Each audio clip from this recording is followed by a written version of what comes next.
如果你識得呢一個法則，呢個定律，我話俾你聽，冇人埋到你身賣旗嘅。叔叔買支旗啊！買旗，買咩旗啊？國旗啊！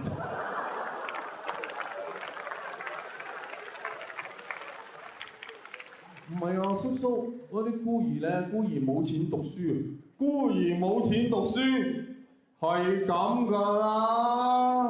唔係啊，叔叔，佢哋咧係連飯都冇得食啊，好出奇啊！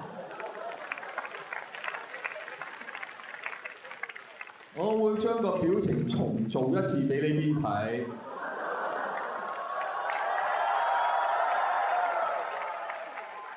好出奇啊！點解要做俾你哋睇？唔係博掌聲，而係你學埋呢個表情講好出奇啊！連賣旗嗰個都會揼你。你未見過賣旗啲人打人㗎？